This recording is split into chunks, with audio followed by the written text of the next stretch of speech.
Hello and welcome to the Irish History Podcast. My name is Finn Dwyer and this is The Norman Invasion, Part 23, The Conquered Lands.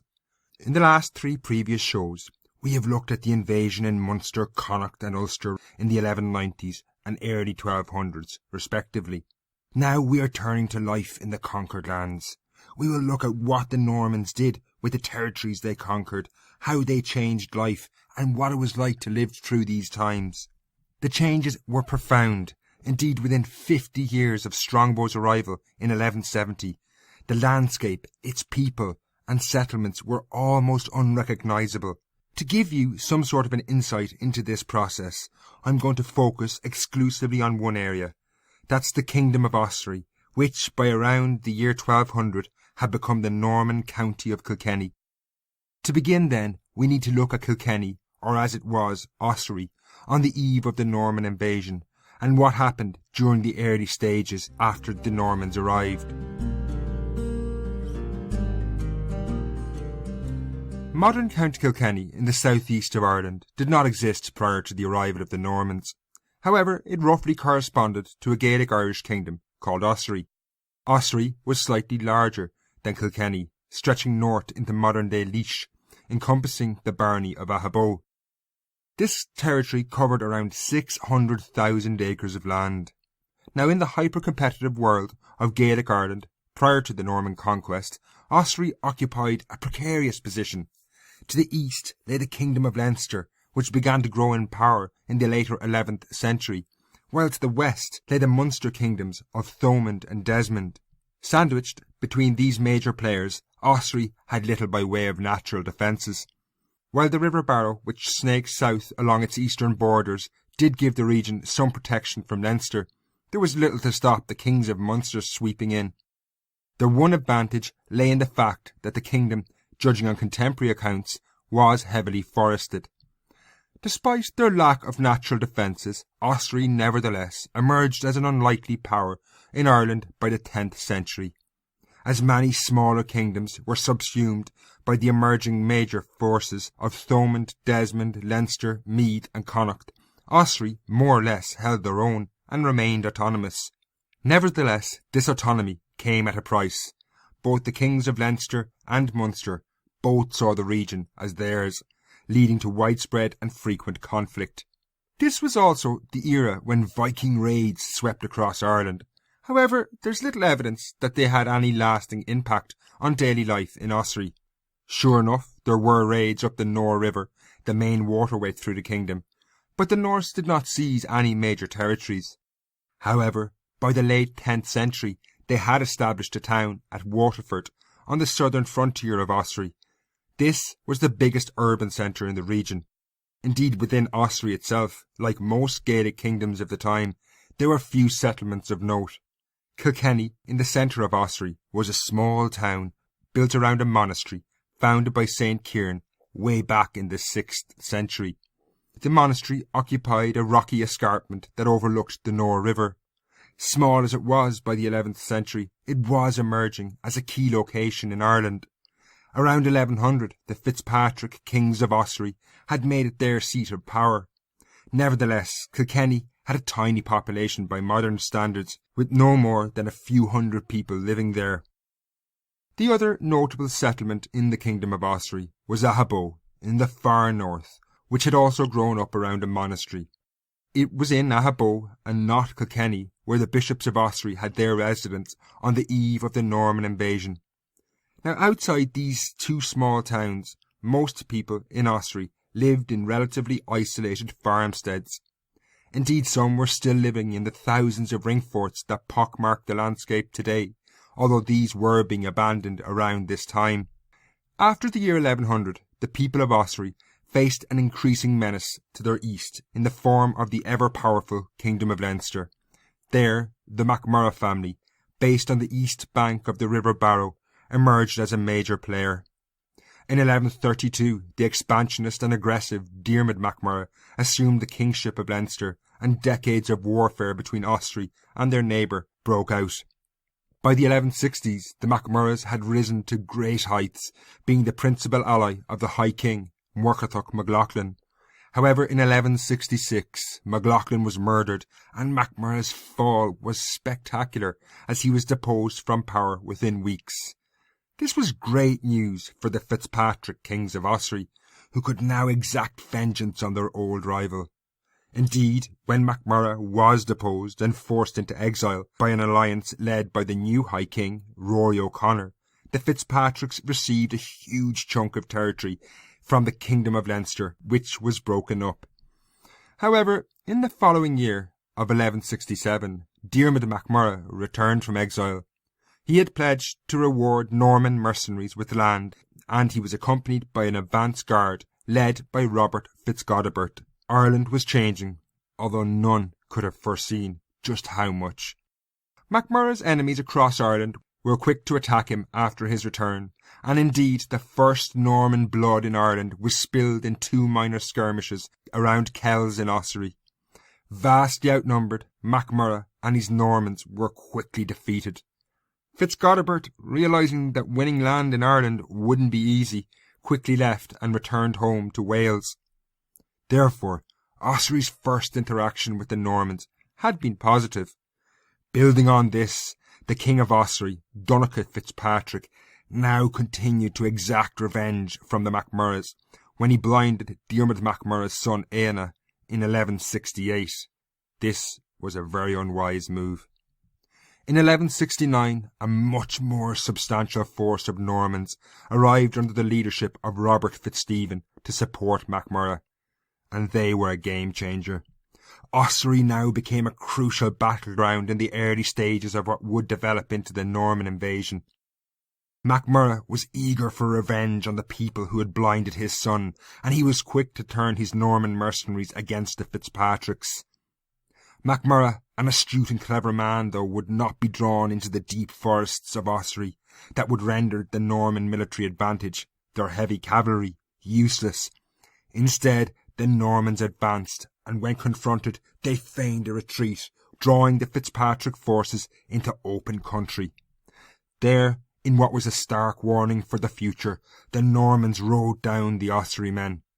However, the Fitzpatricks would not submit easily, and another attempt by MacMurrough to penetrate Ossory later that year also failed. But no one could deny these Normans, clad in their chainmail, were not your average mercenary. This was proven beyond any doubt in the year 1170.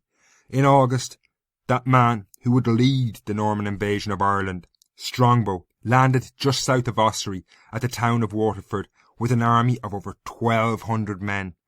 In an awesome yet terrifying display of power, 2 days later, he stormed the walls of Waterford and violently took the city by siege. A few weeks later, he set out to take Dublin, the most important town in Ireland. While he almost certainly passed through southern Ossory, the Fitzpatricks were not foolish enough to offer him resistance. When scouts would have reported back this military power moving north, numbering well over 1,000 men, surely some people began to realise uncertain times lay ahead, but none could have foreseen just what was on the cards. Ossory, like most of the East, was on the verge of a biblical annihilation and transformation. Not long after the arrival of Strongbow in August 1170, events in Ireland began to move rapidly. In May 1171, Diarmid MacMurrough, the man who had invited the Normans to Ireland, died of natural causes. Strongbow, the Norman leader, having married MacMurrough's daughter Aoife, replaced him not as King of Leinster, but instead as Norman Lord of Leinster. The Normans now had a foothold on the doorstep of Ossory. This was only the beginning. In October 1171, the largest army ever assembled in Ireland to that date landed in Waterford, led by the Norman king himself, Henry II. Opposing this would have been suicidal, and Donogh Fitzpatrick, the King of Ossory, was probably among the first group of kings to submit to Henry when he landed at Waterford. However, this didn't appease the Norman king, and before he left Ireland, some months later, he reaffirmed Strongbow's position as Lord of Leinster, with one key difference. Norman Leinster now incorporated the Kingdom of Ossory. Strongbow could do as he liked, and the Normans did not see the Fitzpatricks as being part of their long-term plan. Indeed, the Normans and Strongbow had grand plans for their territories in Ireland. They would not rule over them like the Gaelic kings of old had. Instead, they planned to transform all lands they conquered and reshape them like the societies they had left in England, Wales and Normandy. This would be a painful process for many. Firstly, Strongbow began to take measures to secure Ossory. This saw him make the initial grants of land in the kingdom to Normans, who in turn would be expected to subdue Ossory and its people. No consideration was given for the Gaelic Irish who had lived there for centuries. These early grants saw the barony of Iverk, the southern tip of Ossory, granted to Milo Fitzdavid. This was very important for the Normans as it secured the territories to the north of Waterford, a very important port. His next move was to secure the far north of Ossory, at Ahabow, where the bishop of the region lived. These lands in the shadow of the foothills of the Slieve Bloom Mountains were granted to Adam de Hereford. This was followed up by another grant in the early 1170s, which saw Knocktofer given to Griffin Fitzwilliam. Now he was a brother of Strongbow's son-in-law, Raymond le Gros, who you may remember from the early parts of the series.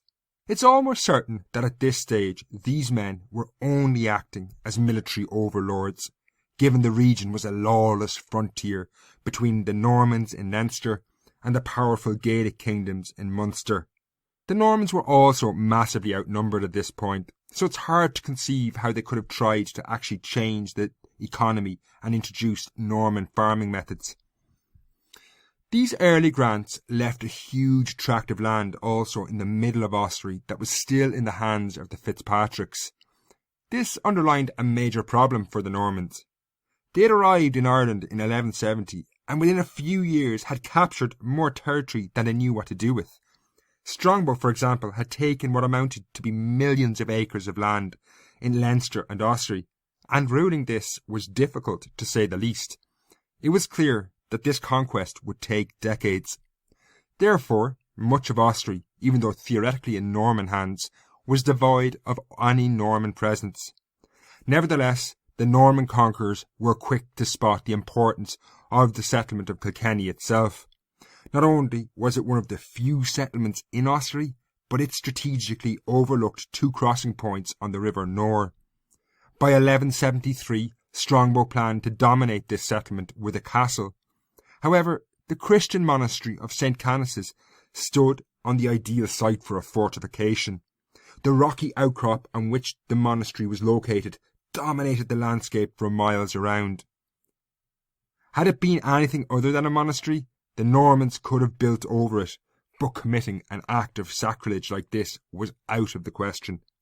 Instead, they chose a site a kilometre to the south where they erected the first Norman castle at Kilkenny, on high ground overlooking the river in 1173. This early Norman castle, given the speed at which it was built, was almost certainly a Mott and Bailey structure of earth and timber. However, it was now very isolated, more or less half a day's ride from any other Norman settlement. For the garrison, life at Kilkenny was dangerous. Every sound in the surrounding forests surely put them on edge. Indeed, this castle didn't last very long. In 1174, the Fitzpatricks destroyed it. This attack was significant, however, in ways that few at the time could have foreseen, as it was one of the last major acts of resistance as the Normans were increasingly strengthening their grip over Ossory with each passing year. That said, in 1176, the entire development and plans for Ossory ground to a sudden halt. In this new Norman Ireland, all power was invested in the person of the lord of the given region, and in 1176, all the grand plans to develop Leinster and Ossory stopped when Strongbow died in Dublin.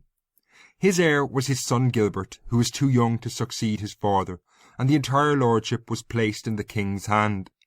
This saw royal officials take responsibility for the development of Leinster, and importantly for our story, Ossory. Notorious for their poor management, these royal officials appear to have done little. That said, there were a few notable fortifications built just to secure the land. In 1186, as we saw in previous shows, Hugh de Lacy, the Lord of Meath, was assassinated at a castle being built at Freshford in the northwest of the region, while another castle was built at the Abbey of Ahaboe. While land grants were few in these years, there were some notable exceptions. In 1177, King Henry II gave territory surrounding Kells in Ossory to Roger Le Poer. His descendants would become one of the most important landowners in the region in the following centuries. Indeed, the name Le Poer is still prominent in Kilkenny today in the name Power. Some years later, in 1185, Prince John arrived in Ireland, having been appointed Lord of the island by his father Henry II. While the visit, as we saw in part 18 of the series, was an unmitigated disaster, with the prince leaving the island within a few months, this wasn't, though, before he had made one of the most significant grants in the history of Kilkenny. He gave most of the barony of Oscullen, around modern-day Gowran in eastern Ossory, to one of his close associates, Theobald Walter. Theobald was the patriarch of the Butler family, who in 1328 gained the title Earl of Ormond and in 1391 became lords of much of Kilkenny. Indeed, this family, the Butlers, resided in Kilkenny Castle remarkably until 1935. However, it was the 1190s that proved to be the most decisive in terms of the development of Norman Ossory and indeed wider Kilkenny.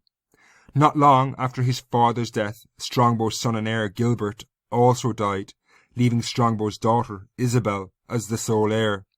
In 1189 she married William Marshal, an increasingly influential knight at the royal court, and within 3 years they were given control of Isabel's family lands in Ireland.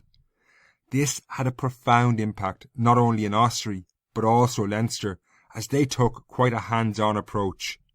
One of their first acts was to break what had been the kingdoms of Leinster and Ossory into more manageable blocks of land. It did, after all, encompass several million acres of land. This saw the creation of 4 administrative units. Leinster was broken into Wexford, Carlow and Kildare, all of which survive as modern counties. Ossory became the county of Kilkenny. This was a clear breach with the Gaelic past, as the name Ossory now was consigned to history. In the following decade, the complete transformation of Kilkenny and indeed the wider lordship of Leinster began to take place, reflective of a process which would take hold over much of Ireland in the decades before 1270. Firstly, all political opposition was eliminated, and around this time the Fitzpatricks were driven from their lands in central Ossory up into Upper Ossory. This cleared the way for a wholesale Norman takeover of Kilkenny. While William Marshal and his wife Isabel, the daughter of Strongbow, did not come to Ireland, they did carefully manage their estates. This saw dozens of Norman families given territory. Among these were some significant arrivals. In North Kilkenny, the Duval, Frayne and Purcell families took control of the region. Meanwhile, in South Kilkenny, the Grace and St. Aubin or Tobin families were granted lands. These, however, were relatively minor players compared with the 2 major landowners, these being William Marshal himself and the Bishop of Ossory. Marshal retained around 1/6 of County Kilkenny, totalling 100,000 acres of land for himself. These were territories his family would directly rule as landlord. The other major landowner was the Bishop of Ossory, who held 47,000 acres of land. One other significant landowner deserving a mention in this new Norman society was the numerous religious orders who had abbeys and priories across the county. The Augustinian, Cistercian, Knights Templar and Carmelites, amongst others, had several religious houses which were accompanied by significant tracts of land. These grants of land, however, were only the beginning. Through the following years until his death in 1219, William Marshal transformed what had been the Kingdom of Ossory into a society modelled on Norman England. The change was phenomenal and gained pace when Marshal himself arrived in Ireland in 1200. But before I go into this, I want to take a quick break.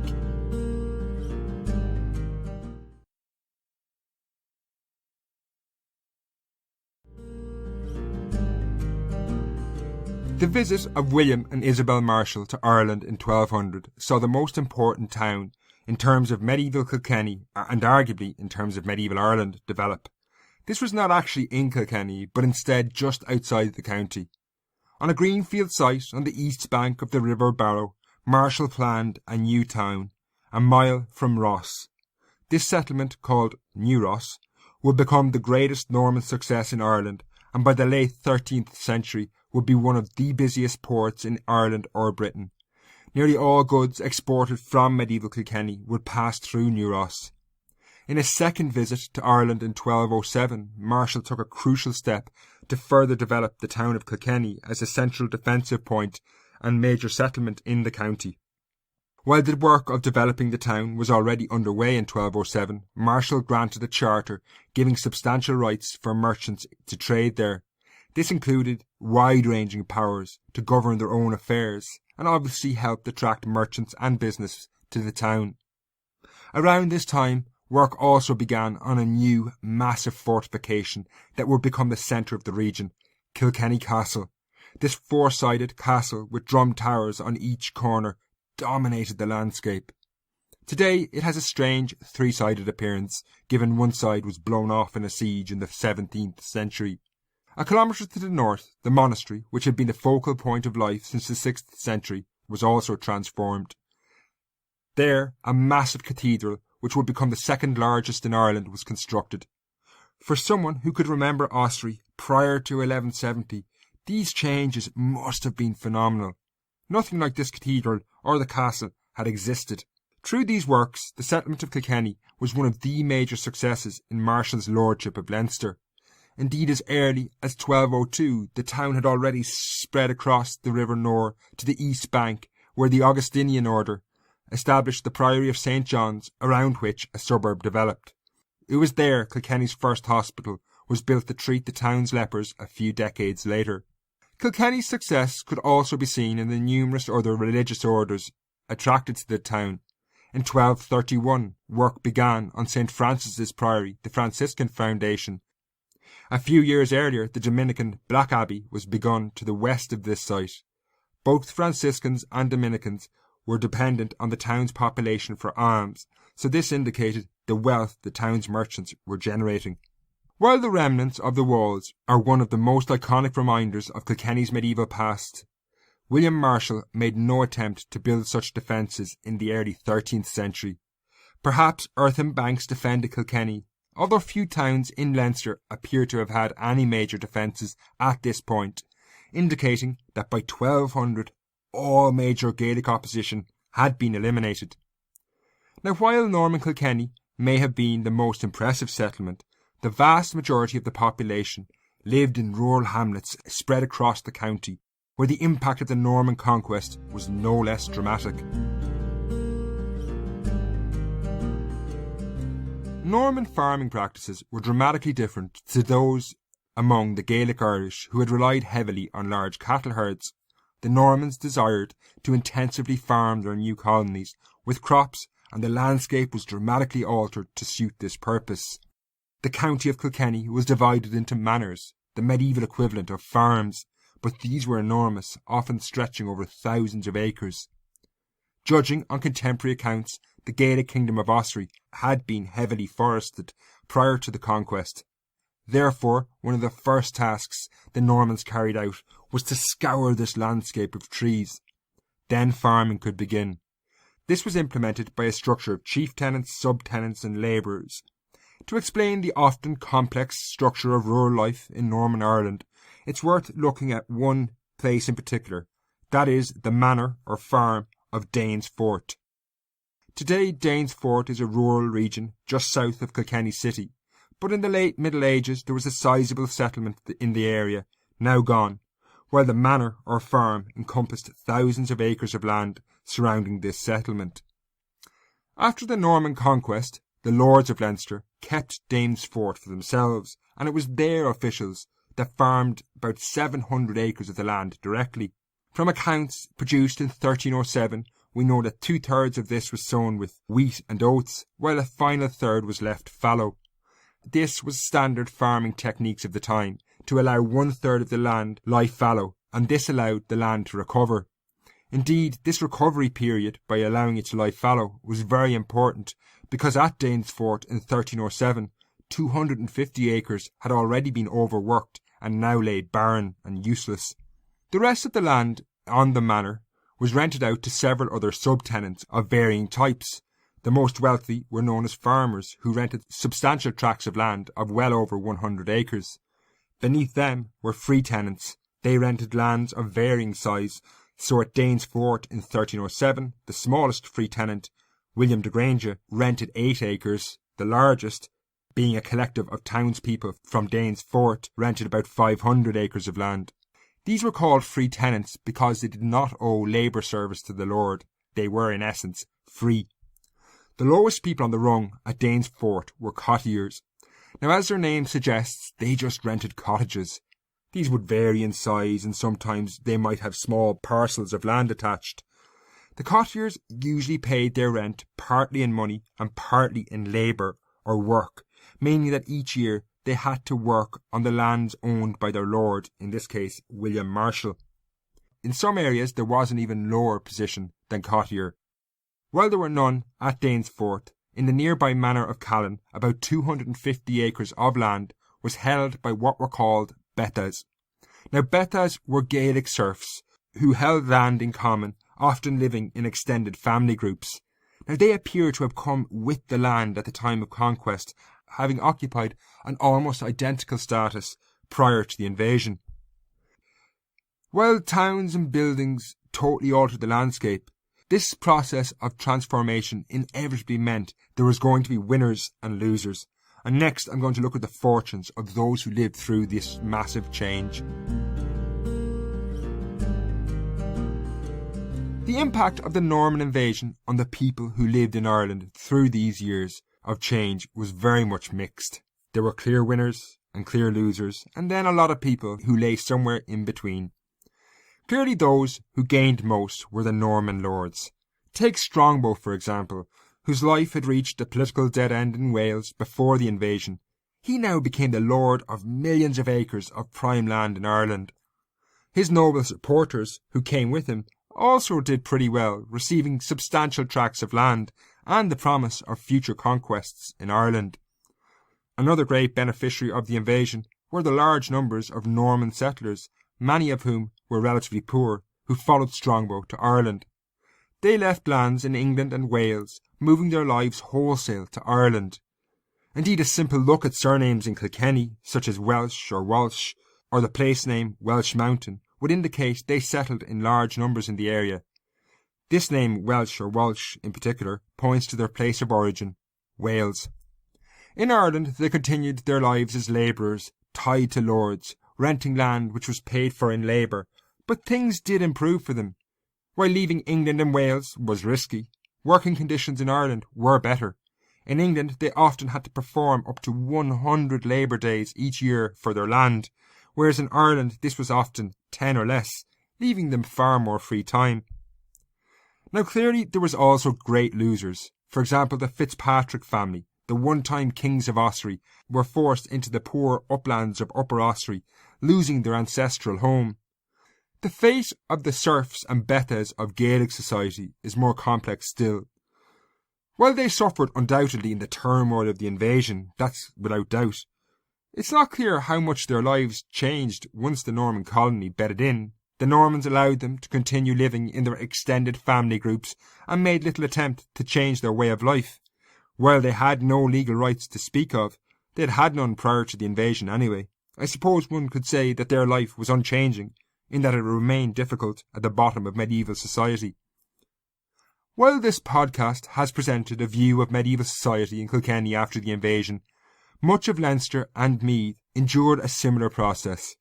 While the specifics would vary from place to place, influenced by local factors and the particular ruling families, the Normans eviscerated the society that had existed prior to their arrival in 1170.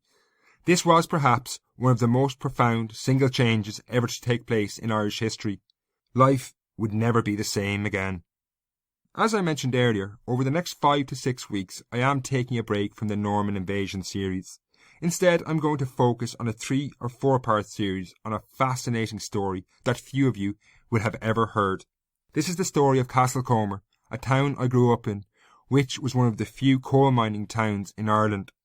This town was the scene of a continuous struggle over generations as coal miners battled against the mining company to improve the dangerous, horrific conditions they worked in. It is at times an unbelievable tale of assassinations, kidnapping and demonstrations, intertwined with some of the most famous chapters in Irish history, from the 1798 rebellion to the famine to the War of Independence. The first part of this history will be out in 2 weeks. So until then, slán.